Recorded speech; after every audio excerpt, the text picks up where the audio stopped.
నాగార్జున గారు ఇక్కడ లెఫ్ట్లో సార్. సో ఇప్పుడు సారీ, శివ తీసినప్పుడు ఆయన మీద ఉన్న కాన్ఫిడెన్స్ వేరే లెవెల్.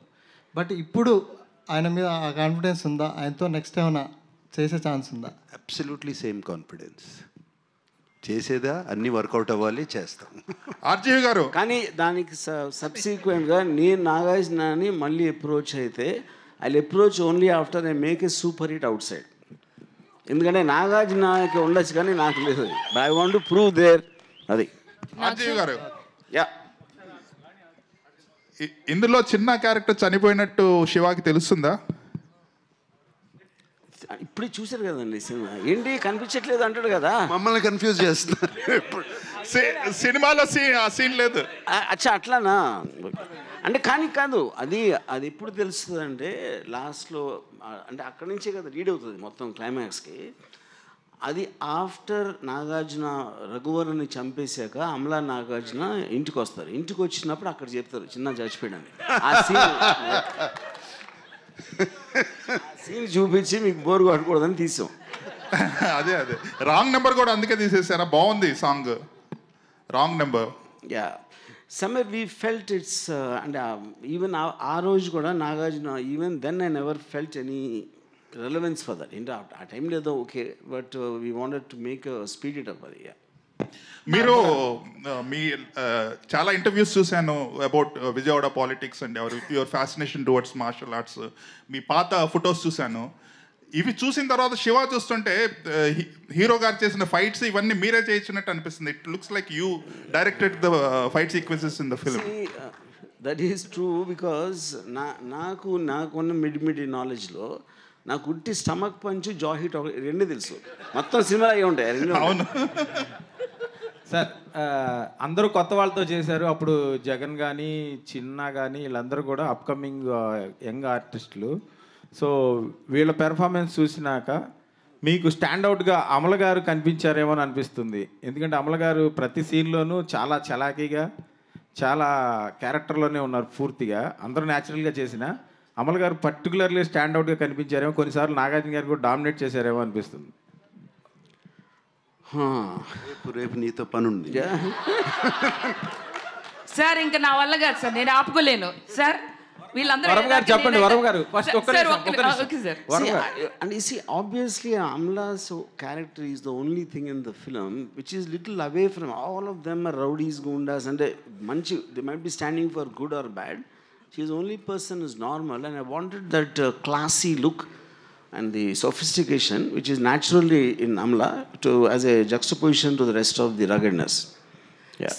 Sir hi sir. నేను ఇప్పుడు కూడా చెప్పకపోతే బ్లాస్ట్ అయిపోతాను సార్.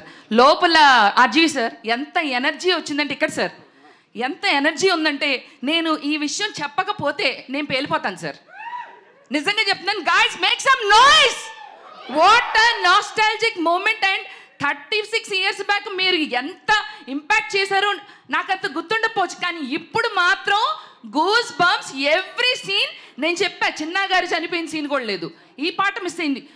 ఇప్పుడు మీరు చెప్తుంటే నాకు క్లారిటీ వచ్చింది. ఓ మమ్మల్ని కొంచెం అంటే ఇప్పుడు వాళ్ళకి కూడా కొంచెం ఎంటర్టైనింగ్ ఉండాలని కొన్ని సీన్లు మీరు కట్ చేశారు, బట్ అవి కూడా మాకు గుర్తున్నాయి సార్. నిజంగా చెప్తున్నా 36 years బ్యాక్ నానాజీ 2 లారీల జనాల్ని తీసుకొచ్చి శివ ఆడి మనుషులు వేసే శివ శివ శివ ఎవడి శివ ఆడి మన దేవుడా సార్. నిజంగా చెప్తున్నా ఇది అన్యాయం సార్. అండ్ మీరు ఇంకొక మాట అన్నారు, ఇంకొక శివ ఉండరు సార్ మాకు తెలుగు ఇండస్ట్రీలో. శివ అంటే మా నాగ్ సారే. అండ్ ఇంకొకటి సార్, ఇంకొకటి ఇది మాత్రం క్వశ్చన్. నాగార్జున గారిని చూస్తే మన్మధుడు మా తెలుగు రాష్ట్రాలకి. ఇంత హ్యాండ్సమ్, ఇంత అంటే ఇంత ఇలా ఉండే మా నాగ్ సార్ని ఇన్ని ఫైట్లు ఆయన శివాలో పెట్టాలని మీకు ఎలా వచ్చింది సార్? అంటే ఆయన చూస్తే ఇంత రొమాంటిక్ హీరోగా ఉంటారు కదా, నిజమే కాదండి? అవునా కాదా? చెప్పండి సార్, ఇది మాత్రం మీరు చెప్పాల్సిందే. అంటే ప్రైమరీలీ నాకు లవ్ స్టోరీలు ఇష్టం ఉండదు. నాకు Nagarjuna only see my Shiva. Okay sir. Nag sir here sir. Hi sir. Here sir. Left right right this is Rani sir. Hi Rani. Sir first నుంచి కూడా అంటే మా ఫాదర్ వాళ్ళు కానీ వీళ్ళు కానీ చెప్పడం శివ మూవీ గురించి కానీ ఇంట్లో టీవీలో చూడడం ఓకే, బట్ ఫస్ట్ టైం థియేట్రికల్గా ఎక్స్పీరియన్స్ చేసినప్పుడు సో నిజంగా చాలా మంచిగా అనిపించింది సార్. నాకు సార్ని ఎప్పుడు మేము మన్మధుడిగానే చూస్తాము మాకు తెలిసినప్పటి నుంచి, బట్ ఆ లుక్స్ ఫెంటాస్టిక్ సార్. అమలా గారిని మిమ్మల్ని స్క్రీన్ మీద చూసినప్పుడు so we feel the more respect towards you both of you sir. మొన్న కూడా బిగ్ బాస్లో చూసినప్పుడు కూడా పర్ఫామ్ చేసినప్పుడు లిటరల్లీ గూస్ బంప్స్ మూమెంట్. ఇప్పుడు అంటే మీరు ఈ సినిమాలో అమలా గారితో కలిసి యాక్ట్ చేసినప్పుడు what are the some moments, ఏమైనా కొన్ని మూమెంట్స్ మెమరీస్గా మిగిలిపోయినవి ఉంటాయి కదా, సో కొన్ని ఏమైనా షేర్ చేసుకోండి. How can I tell you, మీకు ఎలా చెప్తాను? శివాతో కోయిన్సిడెంట్ అంటే ఆ మూవీ చేస్తున్న టైంలో ఉన్న మూమెంట్స్. ఐ రియలీ పర్టికులర్గా చెప్పలేము. It was like friends, all of us were friends enjoying every bit of it. I really can't tell you. Release అంటేనే సో చాలా బజ్ ఉంది. సో ఇప్పుడున్న జనరేషన్ వాళ్ళు కూడా మేము వెళ్ళి థియేటర్కల్ ఎక్స్పీరియన్స్ చేయాలి అనుకుంటున్నారు. సో ఈ రిలీజ్ కాకుండా మళ్ళీ శివాని మళ్ళీ రీమేక్ చేస్తే ఒకవేళ మీరు యాక్సెప్ట్ చేస్తారా సార్? ఏదర్ నాగ చైతన్య గారు కానీ అఖిల్ కానీ టేక్ ఓవర్ చేస్తే మీరు యాక్సెప్ట్ చేస్తారా? I don't think they have the courage or the guts. RGV good evening గారు. ఆర్జీవి సార్. ఆర్జీవి గారు సార్ ఒక నిమిషం సార్. శివ లాంటి బ్లాక్ బస్టర్ హిట్ ఇచ్చిన ఆర్జీవి సో ఎక్కడో మేము అలాంటి ఆర్జీవిని మిస్ అవుతున్నాం అనే ఫీలింగ్ ఇప్పటికీ ఉంది సార్. సో ఎప్పుడు ఎక్స్పెక్ట్ చేస్తాం అలాంటి బ్లాక్ బస్టర్స్ ఆర్జీవి నుంచి? అది వచ్చినప్పుడు. ఆర్జీవి గారు, ఆర్జీవి శివ సినిమాకి సౌండ్ డిజైనింగ్ అండ్ పర్టికులర్గా బ్యాక్గ్రౌండ్ స్కోర్ అనేది మేజర్ హైలైట్. ఇళయరాజా గారివి అప్పటి వరకు వచ్చిన సినిమాలు ఒకలా ఉంటే ఈ సినిమాకి పర్టికులర్గా sound effects and sound mixing, పర్టికులర్గా మీరు ఫైట్ సీన్స్లో కొట్టే షాట్స్కి వచ్చే సౌండ్ ఎఫెక్ట్స్కి చాలా ఎప్రిషియేషన్ వచ్చింది.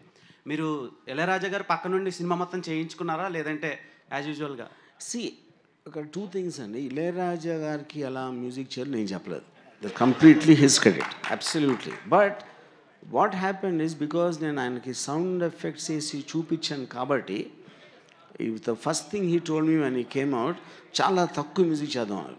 ఎందుకంటే లొడలొడ మాట్లాడితే ఎవరు వినరు, అప్పుడప్పుడు మాట్లాడితే వింటారు. నువ్వు ఆల్రెడీ నీ టేకింగ్లో పర్ఫార్మెన్సెస్ సౌండ్ ఎఫెక్ట్స్ అంత చేస్తున్న ఇంపాక్ట్ మళ్ళీ నేను వచ్చి వాళ్ళందరి మీద పడితే అన్నిటికీ వాల్యూ పోతుంది అని చెప్పారు.